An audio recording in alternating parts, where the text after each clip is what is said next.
Hello,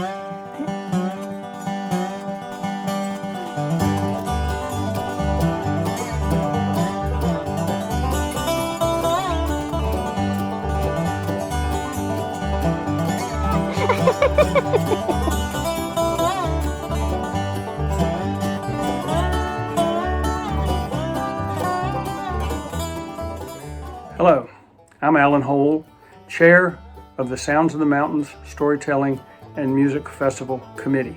See, what we did was we got together with the tellers and with our sponsors, the committee did, and we decided that now more than ever, stories and storytelling are very, very important. After all, social distancing does not need to mean a distancing of community or a distancing of relationships. So the storytellers have provided us with a number of sets that they have recorded just for this festival. Now, as you might imagine, this festival is a major fundraiser for Camp Bethel. And its cancellation, along with the cancellation of a number of other reservations, group reservations and so forth at the camp is experiencing a significant financial challenge. And we would ask, if you are able, to consider clicking on the donate button on the website and leaving a gift for Camp Bethel. And there is also a tip jar button where you can leave a tip for the storytellers. But sit back, listen, and enjoy these stories. It's 2 o'clock on a Wednesday afternoon when Mrs. Kinney, my 5th grade teacher, announces to our class, "Those of you going to religious education may be excused." 2/3 of my class stands up and gathers their things. We join all the other kids, grades 1 through 12, outside the sidewalk of Clayton Central School. Now, true to life, we divide by denomination. The Protestants walk neatly off in one direction, while us scrappy Catholic kids just kind of meander down James Street until we get to St. Mary's Catholic Church, convent, and school. The Sisters of the Holy Cross have been educating Clayton Catholics since 1906. They take it as their sacred duty to put the fear of God into us, and by God they do.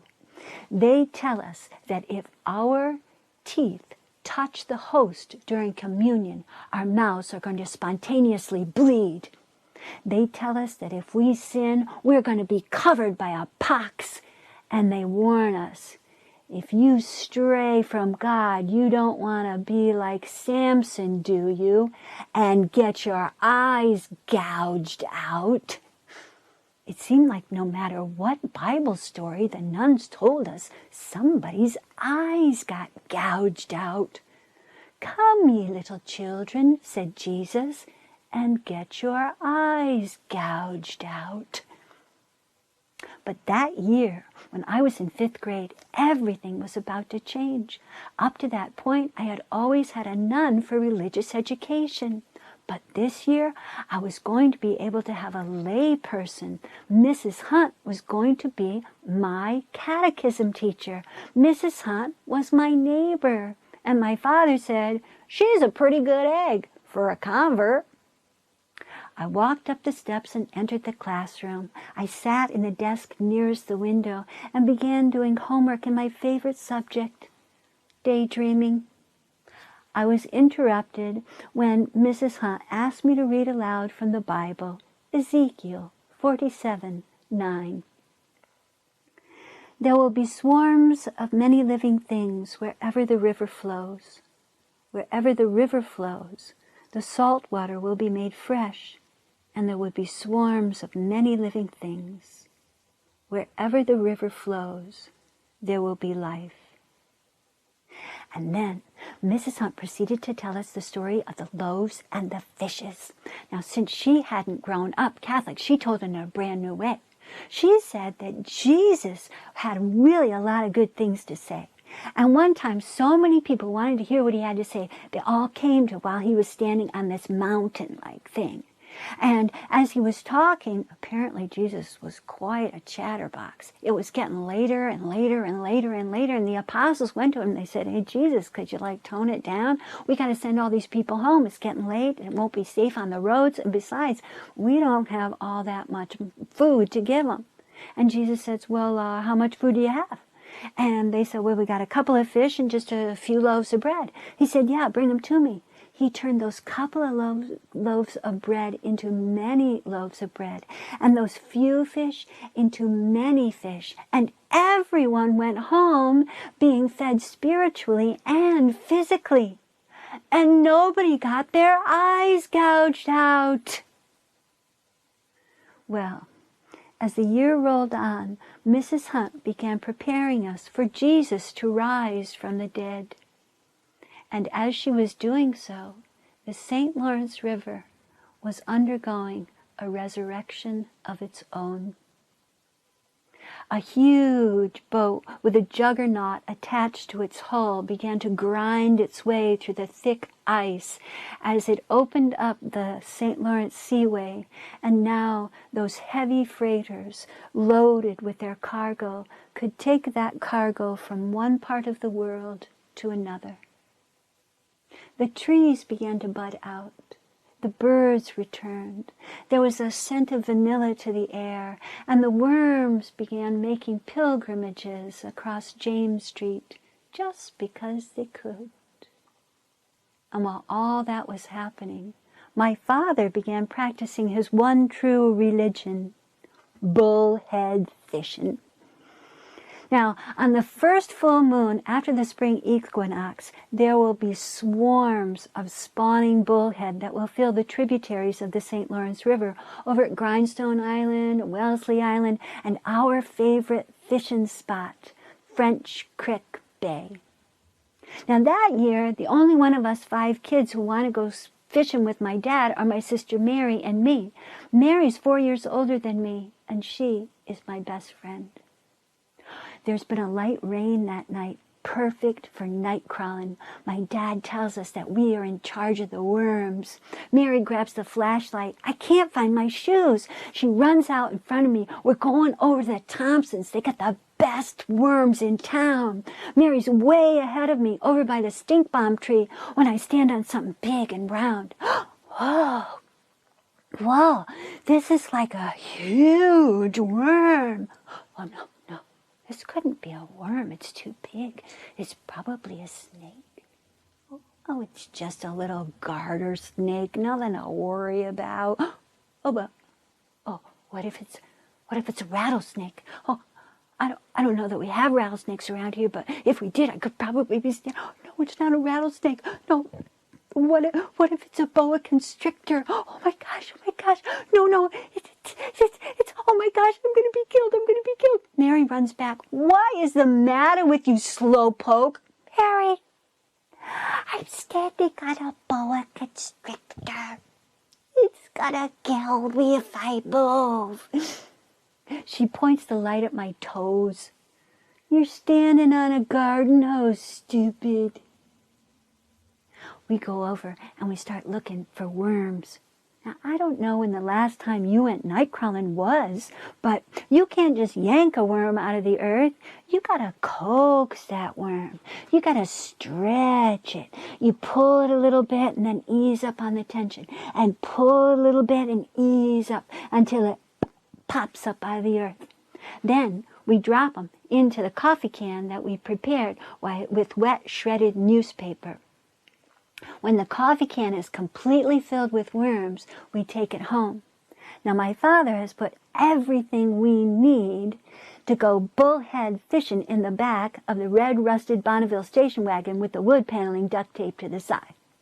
We got the ratty pink quilt. We got the bamboo poles with the sinker, not the floater. We got the Coleman lantern, and we got a picnic basket filled with butter and bologna and cheese sandwiches and a flask of Kool-Aid, and my father has a flask of something else. It's about 10 o'clock, and the moon is shining very brightly. My father says, "It's time to go." Mary and I get into the back seat that's always down and covered with that ratty pink quilt. Then my father backs out of the driveway and onto Mary Street. We head down towards the municipal dock and take a left on Alexandria. We take a right on the Bay Road, 12 East. Well, and then we take a left onto Crystal Springs Road. Now, Crystal Springs Road is going to take us to French Creek Bay. Mary and I are yucking it up in the back. She says, "Hey, Reg, close your eyes and open your mouth." I'm not doing that. The last time I did that, you spit in my mouth. I'm not going to spit in your mouth. Come on, close your eyes and open your mouth. I'm not doing it. We were at the drive-in movie and you told me to do that and you spit in my mouth. I'm not doing it. All right. If you don't want any candy. You got candy? Mary knows I'll do anything for candy. Yeah. And if you close your eyes and open your mouth, I'm going to give you some. You know, worms don't taste as bad as you think. Be quiet back there. You're going to wake the fish, said my father. As we're driving down the road, the moon is shining so brightly, my father turns off the headlights. The stones sparkle in the moonlight. We get to French Creek Bay, and my father pulls the car off onto the shoulder of the road. We gather up our things very quietly and click the doors shut. We walk through the tall, wet grass. Our shoes and socks are completely soaked. We don't care. My father lays out the blanket alongside the creek's edge. And then we sit there and we listen to the sounds of the St. Lawrence River in the springtime. Boom, boom, boom, boom, and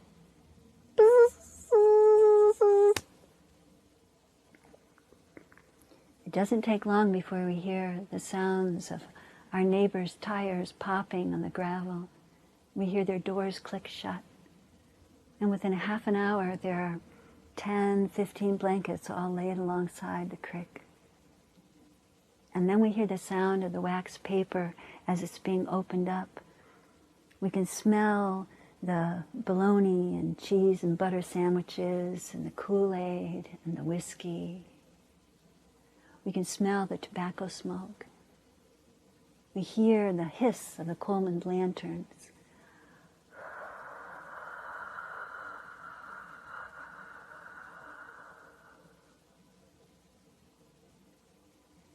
And then we hear the sound we've been waiting for. It's the sound of the bullhead.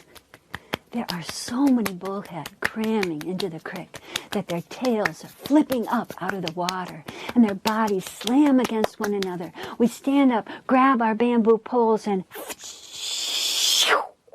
we reel in one bullhead after another. Our baskets are filled. We're all home at 1 o'clock and our freezers are full. We're asleep in bed. The next day, Mary and I are so tired at school. We're just rubbing our eyes. But we got something to look forward to. We are going to have a Friday night fish fry at the Fireman's Hall. All you can eat for kids under 12. Everybody else gets in for just $5. We go in and sit down, we raise our hands, and then a fireman brings us this heaping plate of bullhead.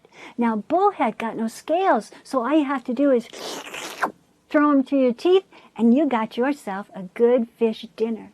The only things on the table are the bullhead, a loaf of bread. Now, sitting across from me is Mrs. Hunt. I say to her, "Hey, Mrs. Hunt, isn't this just like the story of the loaves and the fishes?" And she says to me, "Regina, it's another miracle."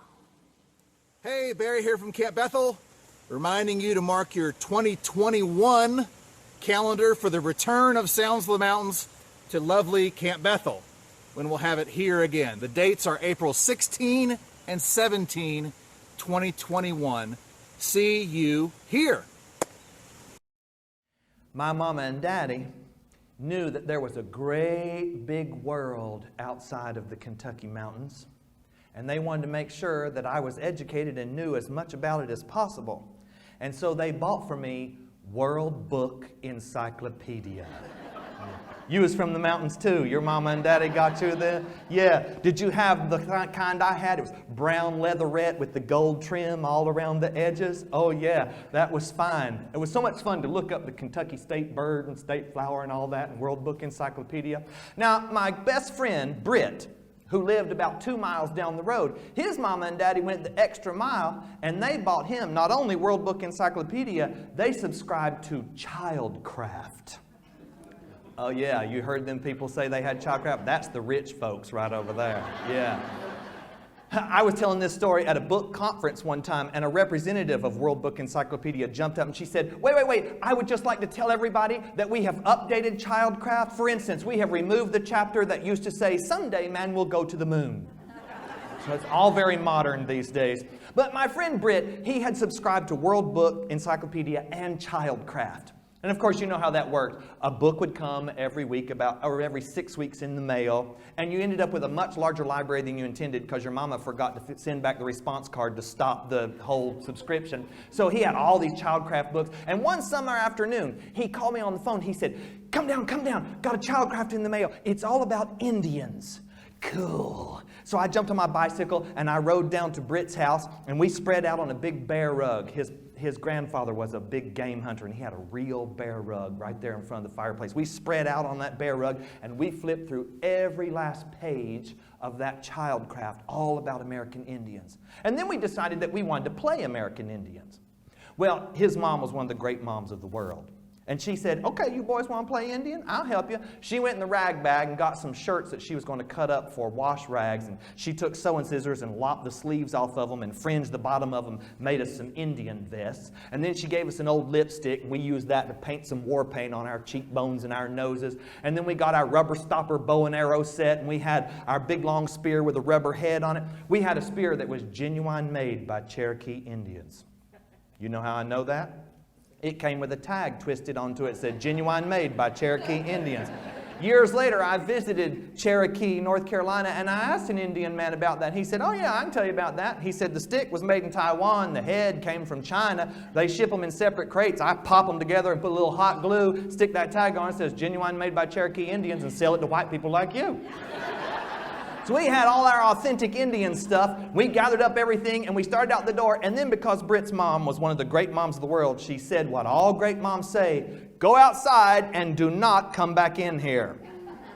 There's a great mom sitting right there. Yeah, that's how you really teach kids. Let them read it in the book and then push them out in the world and let them find out it ain't necessarily so. So she pushed us out on the front porch, and as soon as we hit the front porch, there was my sister. And she said, I want to play. You're a girl. But I want to play. You're still a girl. There were girl Indians. Oh, dang it. We could not argue with that. We had seen it. It was all over Childcraft and World Book Encyclopedia. So, all right, fine, you can be a girl Indian. Come on. So we started off to the woods to play. Now, my sister always had a baby doll with her. So it was a group of 4. There was me, there was Britt, my sister, and her baby doll. And I said, now we have to have Indian names because we want it to be very authentic. We have to have Indian names. And I know what my Indian name is going to be. I was the biggest kid, and I said, I am Tall Man. That is my Indian name.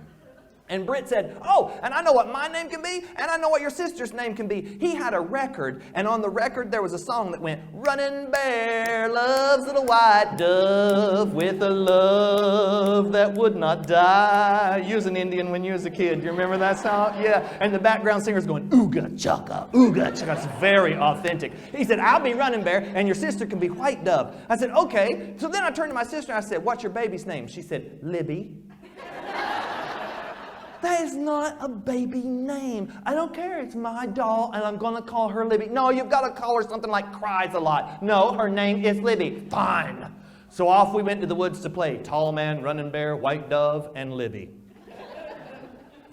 I should stop to tell you that at that time I had no idea I would grow up to be an adoptive dad, and my first child has Indian heritage. And you know what my wife and I named her? Libby, of course. Yes. So we went into the pine woods to play. We got a bunch of sticks, leaned them up against a pine tree, made ourselves like a teepee. We crawled in there, and we're sitting there digging in the dirt and slapping bugs. I said, this is like real Indians. Britt says, no, it's not. Real Indians had food. I'm hungry. So, oh, well, all right, let's go back to the house and get something to eat. He said, we can't go back to the house. You know my mom. Don't come in here. I said, well, what are we going to do? We hatched a plan. We ran down to the creek, and we got some stones and washed them off, made them look all nice and shiny, and shoved them in our pockets. And then Running Bear and I went back to the house, and we pecked on the back door. His mom opened the door, and she started right in. I told you boys. He said, we're not boys. We're real live Cherokee Indians. And then he reached in his pockets and pulled out some rocks, and he said, oh, white woman, we will trade you these 5 stones for 3 Indian hot dogs. And because she was a great mom, she played along. She said, I don't know. You know my husband. He's away right now. But my husband, the trapper, he's no friend of the red man. If I don't get a good trade, there could be trouble for your people. You've got to do better than 5 stones. I pitched in my pocket. I said, I have a string and a dead frog. She said, I'll take the string. So we traded stone and string. She cooked us some hot dogs right quick. She gave them to us in a paper sack. She said, now take these back to White Dove and eat them in your teepee. So we went back, sat in our teepee, and we're munching on the hot dogs. I said, now, this is like real Indians. He said, no, it ain't. Indians didn't shoot wieners. They hunted the buffalo. White Dove saw potential for a big problem, and she packed up Libby and went home. That left us free to head to the western plains to hunt the buffalo. We grabbed our bow and our rubber stopper arrow set. We didn't have a buffalo, but next door was Britt's Poppy, and he had a Hereford beef cow. That's like a buffalo. So we hunted the Hereford beef cow. We were crawling through the high pasture grass, and we were yelling and hollering and chasing that cow around, shooting arrows at it. And all of a sudden we heard a gunshot, which surprised us because we knew whose land we were on. You know, usually in Kentucky, as long as you know whose property you're on and you got permission, you won't get shot at. If you cross a property line without permission, don't be surprised if hot lead doesn't follow very quickly. Yeah, we're Scotch-Irish in Kentucky, which means we carry guns. We don't mean to shoot anybody. We just think everybody's more well-behaved at the point of a barrel. But so when we heard the gunshot, we were surprised. We turned around. It was Poppy had the gun. He was standing on his front porch. He said, stop chasing the cow. Now, I wouldn't have sassed. He wasn't my blood kin. But little Britt, he looked up and he said, that ain't no cow. That's our buffalo. He went, stop chasing the buffalo then. So you boys come here. So we ran across the field and climbed the pasture fence, ran up on his front porch. Poppy sat down on the porch swing. Poppy was a large personality. When he sat down on the porch swing, there was no sitting to his left or his right. He said, sit down. So we sat on the floor on the porch in front of him.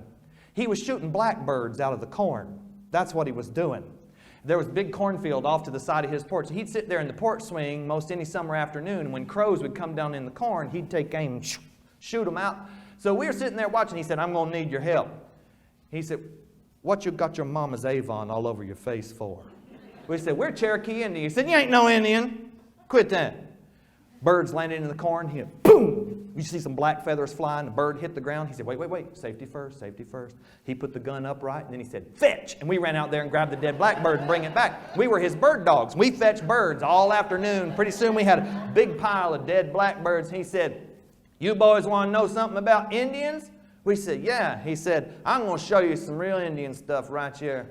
And he got up and he walked to the edge of the cornfield and he unfolded his pocket knife and he cut a knob of corn out of a cob. And then he walked over to that pile of dead blackbirds and he pulled out 3 crow feathers and he stuck those feathers down in that knob of corn and he threw that corn cob up in the air and those 3 feathers caused it to go come down like a badminton birdie. We said, wow. He said, that's an Indian word right there. He said, it's called a whirligig. I had never read that in World Book Encyclopedia. But as he had a .22 rifle with a scope, who was I to argue? He said, I'm going to show you something else. He took that pocket knife and cut a crow's foot off, picked it up by the leg. There were some tendons hanging out the bottom of the leg. He pulled those tendons and that old crow's claws went, He let it go and they went, He pulled it again. He said, that there's an Indian yo-yo. We said, wow, where'd you learn so much about Cherokee Indians? He said, I didn't read it out in no book. He said, I like Indians so good, I went and married me one. You did? He looked at Britt. He said, where's your grandma from? Oklahoma. He said, that book ever tell you anything called Trail of Tears? Yeah. He said, your grandmama's grandmama walked it. Man, we dropped all that fake Indian junk. We running in the house. We got a wash rag, wiped the Avon off our face. We ran in the kitchen. We said, Granny, are you a Cherokee Indian? She said, I'm half Cherokee. She said, all people on my mama's side from Oklahoma, they were Cherokee. Will you tell us about the Trail of Tears? She looked around the kitchen. She said, well, I don't know. I need to get these potatoes peeled. We grabbed knives and we started peeling potatoes left and right. We got all the potatoes peeled, and she told us all kinds of wonderful stories. We said, will you tell us more? She said, well, you know, there's beans to be strung. We got the beans. We started stringing beans. We practically cooked the whole dinner as long as we could keep her talking. But after that, we couldn't play Indian anymore. We had a real live one for our grandmother. So we went back to World Book Encyclopedia and started looking for something else we could pretend, and that's when we hit on World War II. My house was the perfect place for playing World War II. I lived up on a bank. You went down like that to the railroad track and then down like that again to the river. Perfect place for playing Pearl Harbor on account of the bootleggers. We lived in a dry county. There were no liquor sales in my county when I was a little boy. Now in Harlan County, Kentucky, they call it a moist county. I don't know what that means. Maybe they sell liquor on Monday, Wednesday, and Friday. I have no idea what a moist county is. But in those days, it was dry, very dry. But the neighboring county was wet, extremely wet. So the bootleggers would go up there and buy whiskey and truck it in. If you knew where to go and who to ask, you could buy anything you wanted. And when the law got hot on the bootlegger's tail, they would throw all their whiskey bottles into the river. And then when a spring rain came, it'd wash all the bottles down. They'd wash up on the bank far away, and they didn't have any evidence they could pin you with. Well, we'd go down there to the riverbank, there'd be whiskey bottles laying all around. And we'd get up some Jack Daniels bottles and take some grass and twist it up, make a makeshift cork, and poke it down the top of the bottle. And we'd fling 4 or 5 bottles out into the river and then stand up on the railroad track. There are children present. Do not play on the railroad track. In those days, we didn't know as much as we do now. My mama used to say, don't play in the road, it's dangerous. Play on the railroad track. So we'd go up on the railroad track, we'd get big railroad rocks, and we'd fling them down on the whiskey bottles. We were the Japanese bombing Pearl Harbor. You hit a Jack Daniels bottle, it's like the USS Arizona. It go right down to the bottom. Broken glass. Yeah, catfish that were caught out of that river came out with scarred bellies from crawling across all of that wreckage. It was a lot of fun. Of course, we felt bad because we were the Japanese bombing the Americans. And so we'd pick a bunch of daisies and make ourselves a daisy wreath and then have a wreath laying ceremony in the river. And that sort of justified the whole thing. One day we went down to the river to play Pearl Harbor, and the bootleggers had switched to cans of Pabst Blue Ribbon. And you can't make a good USS Arizona out of a can of Pabst Blue Ribbon. So I got a stick and I was poking around in the railroad ditch trying to find something to play with, and I found a treasure. An unopened can. I picked it up and I said, look at here, look at here. I said, you remember we read about this in the encyclopedia. How did World War II end? Britt said, they dropped the bomb on Hiroshima. I said, right here is our A-bomb. We're going to fly a plane called the Enola Gay and drop this bomb. I shook that can so hard, the top and the bottom of the can were bulging out. And then Britt said, wait. He said, we read about this. Before they dropped the bomb on Japan, they sent planes across the country distributing leaflets so that they could tell all the people in the big industrial centers, if they read the leaflet, to get out of the way before they were vaporized. We've got to distribute leaflets. He grabbed up a dandelion and went, whoo. He said, leaflets have been distributed, bombs away. I threw that thing up in the air. When that beer can hit the railroad track, we were covered in nuclear fallout. My daddy is a Baptist preacher. I knew he would beat me with an inch of my life if I came home smelling like bootleg Pabst Blue Ribbon. So we jumped on our bicycles and went down to Poppy's house. We jumped up on the front porch and sat down in front of the porch swing. He went, what's that smell? We said, nuclear fallout. We're World War II veterans. He said, you ain't no veteran. He said, you smell like some of my buddies at the VFW, but you ain't no veteran.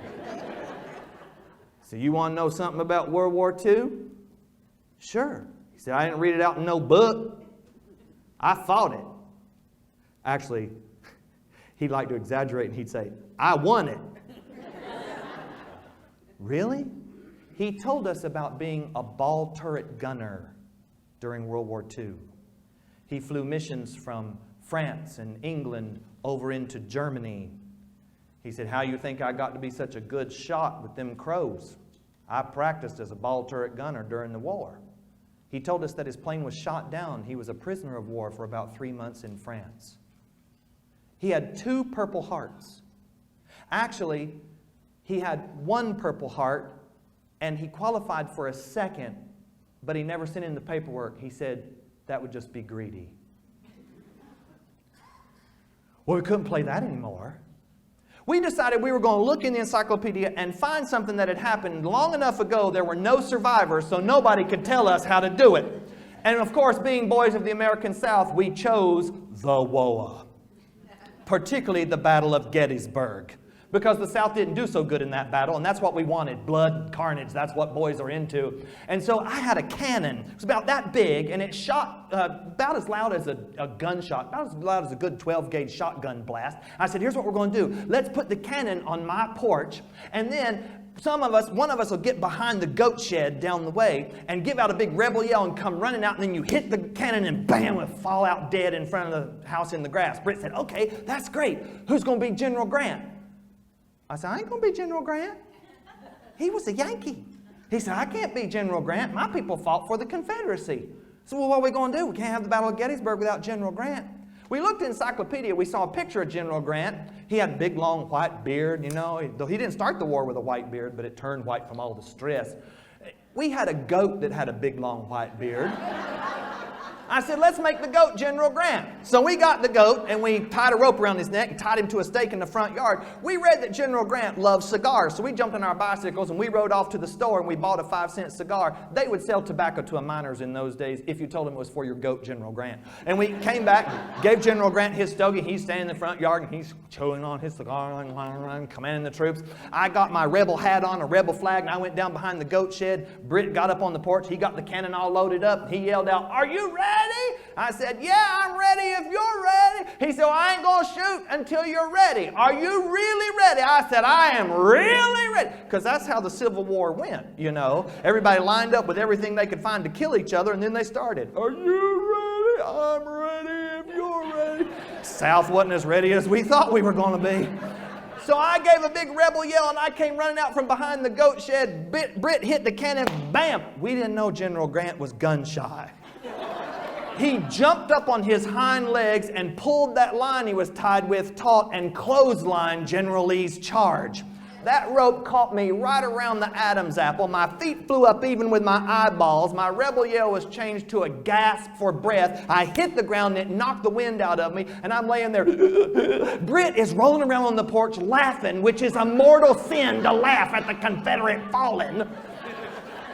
When I got up, I had a rope burn that went from under my right ear all the way around to my left ear.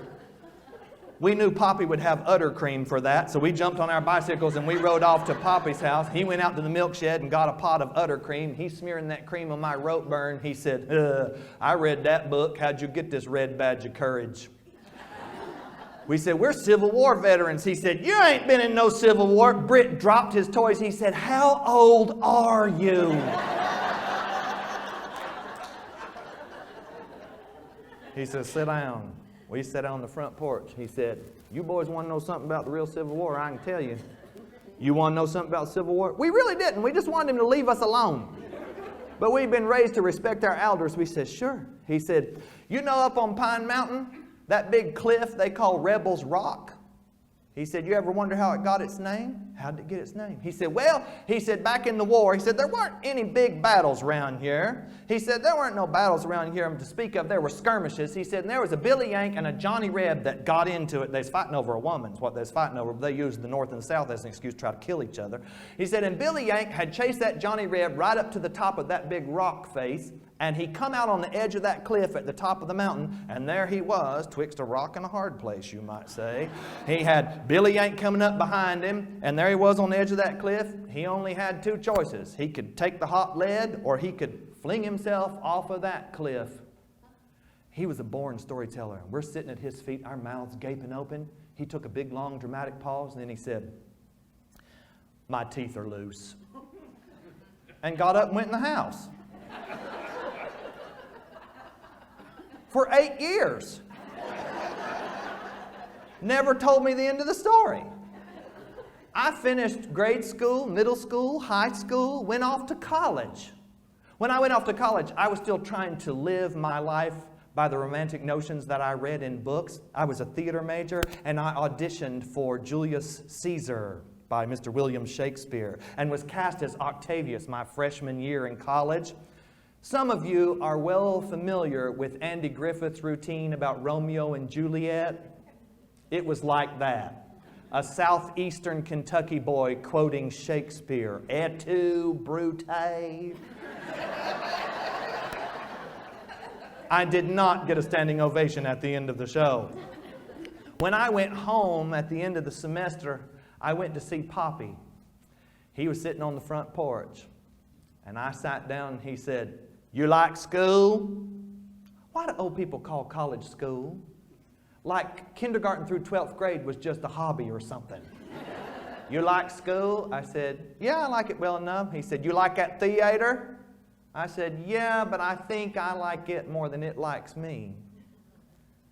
He said, "They got storytelling at your school?" I said, "Actually, they do. As a theater major, you can take an elective class in storytelling." He said, "If I was you, I'd take that storytelling class." So what would I talk about? He said, "Well, you could tell them about Rebels Rock." "I don't know the end of it." He said, "Oh." He jumped.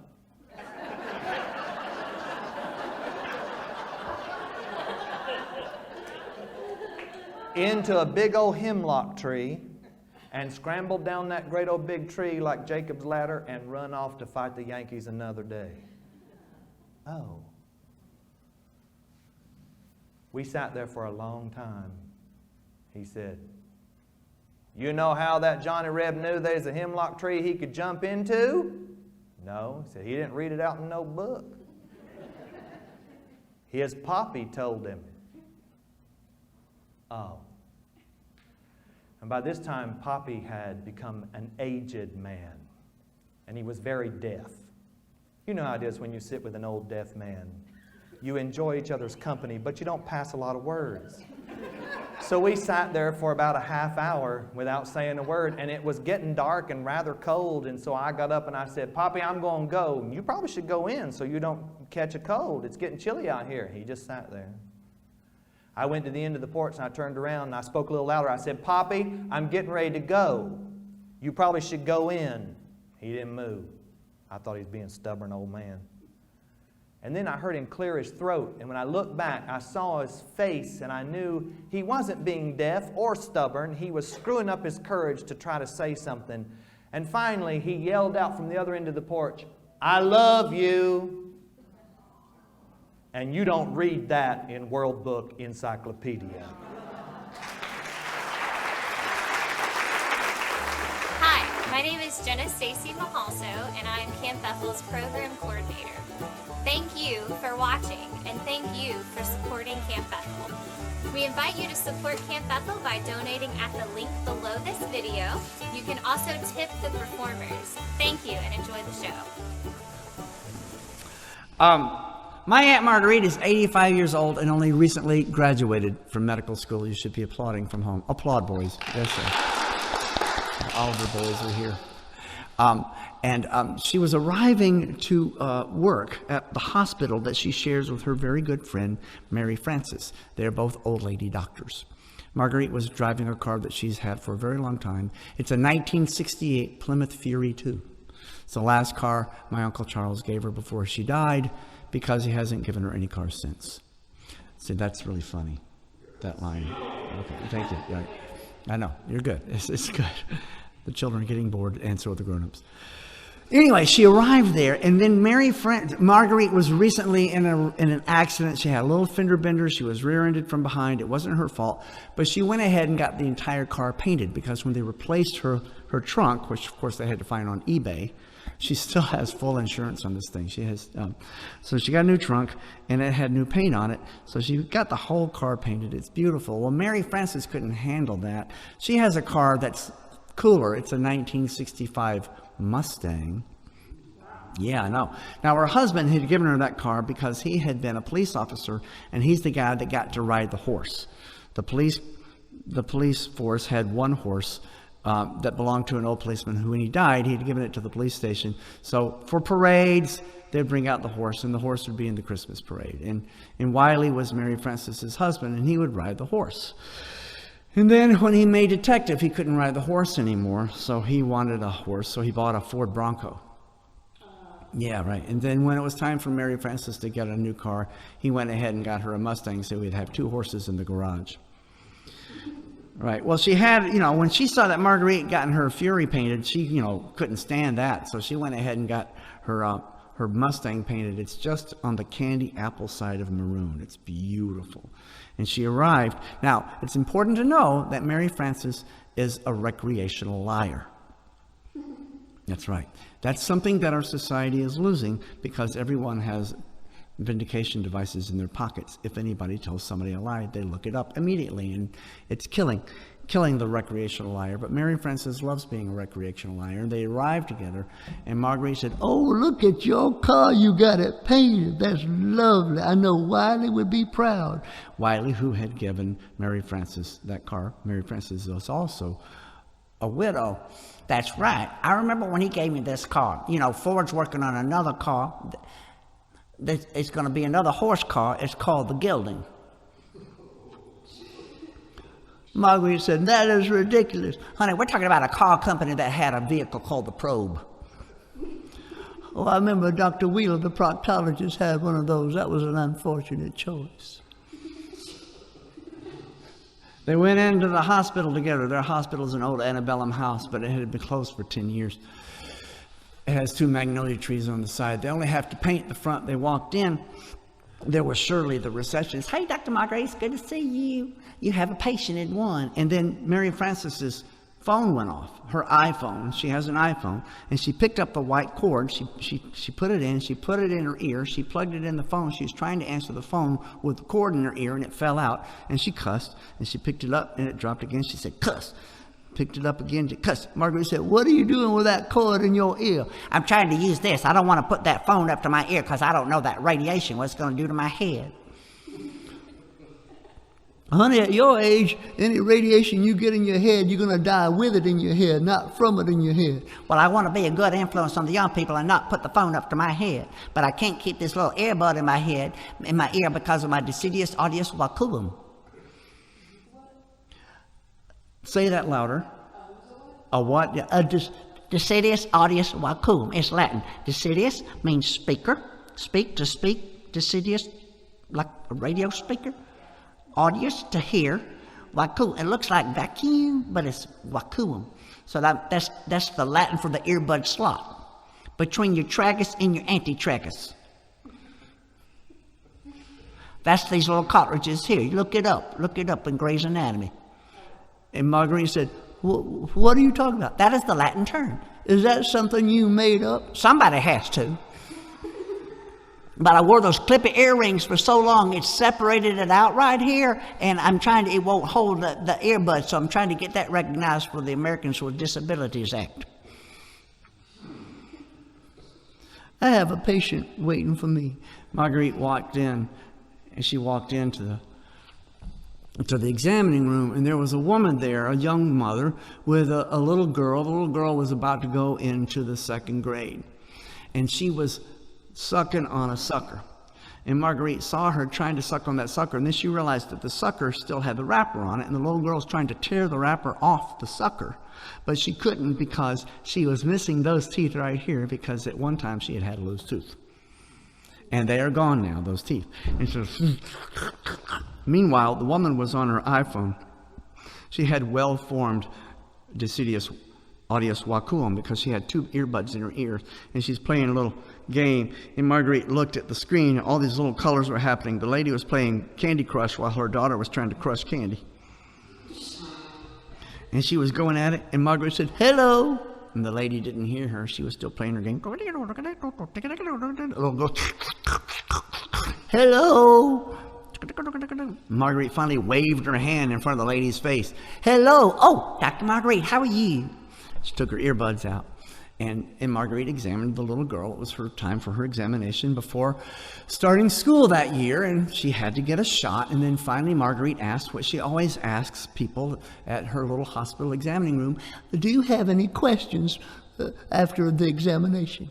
And this woman took a breath. She goes, I'm just trying to help my daughter have a better lifestyle and to be more healthy. Do you have any advice for her? Marguerite thought, what kind of advice do I have? This little girl was not like you boys who run. Your daddy, before y'all came to this church today, your daddy made you run. I saw you racing that minivan over here. If you're watching at home, my friend Eric made his boys run to the church. It's kind of pathetic. 1 block. I know. Hey, don't explain it. Anyway, focus. And Marguerite said, well, let me think. And she looked at the little girl.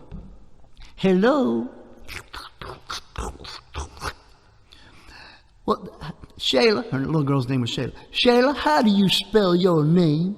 Shayla's mama said, say my name is Shayla. Say it's spelled S-H-A-Y. And Marguerite just sort of lifted her hand and the lady stopped talking. And then Marguerite looked at the little girl again and said, Shayla, how do you spell your name? S-H-A-Y-L-A. I'm going to write you 3 prescriptions. Do you know what a prescription is? Shayla's mama said, Dr. Marguerite, she's just a little girl. She doesn't know what a prescription is.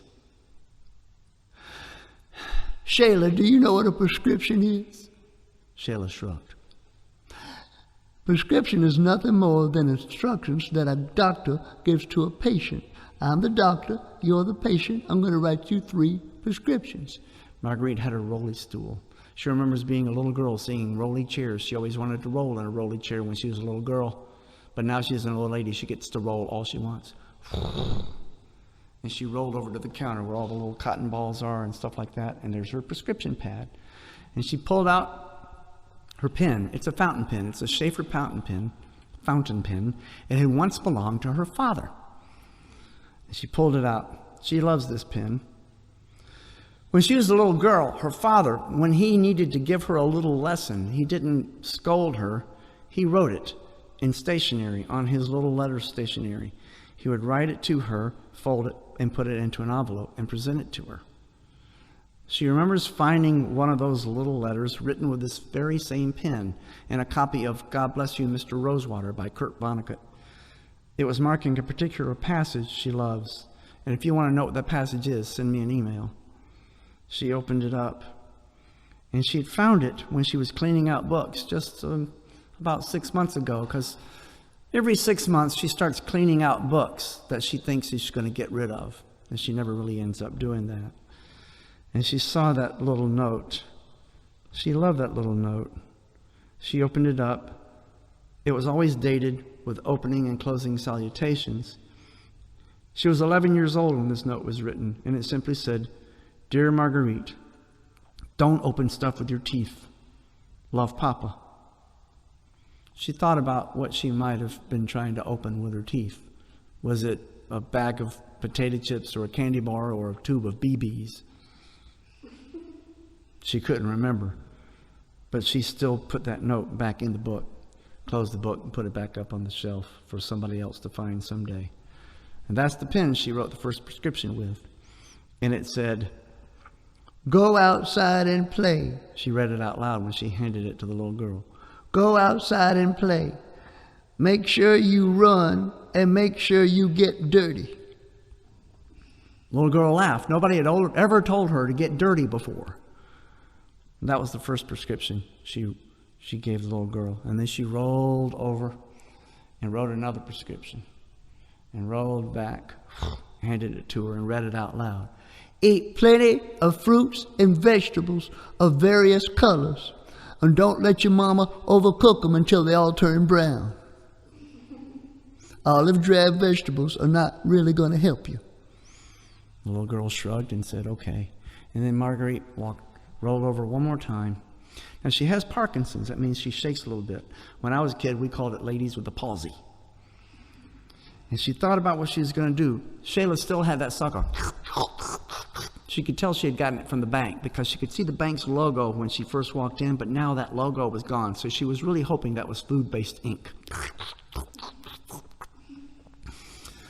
She pulled out her case pocket knife that had once belonged to her husband.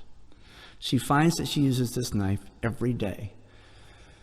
Last week, she had been eating at the Townhouse Cafe, and they'd come up with new straws. They used to have straws with paper wrappers. Now, I know that straws have bad press nowadays, but Marguerite uses a straw when she drinks, because if she doesn't, she will die of dehydration, because she doesn't want to spill her glass.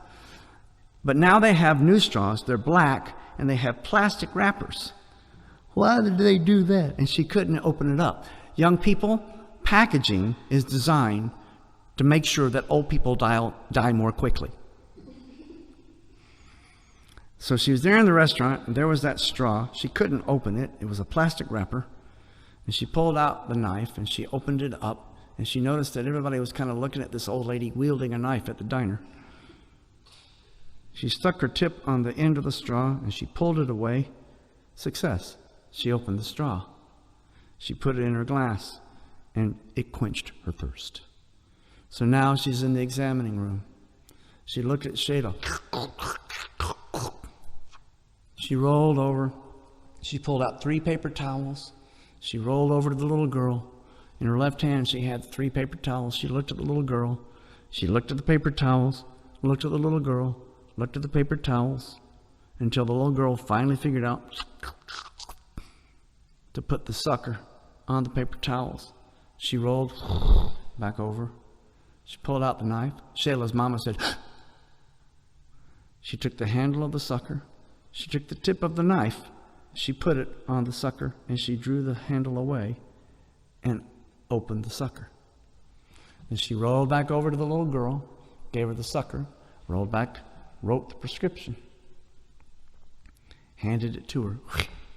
And the prescription read, "Dear Shayla, don't open stuff with your teeth. Love, Marguerite." Polite applause. Thank you.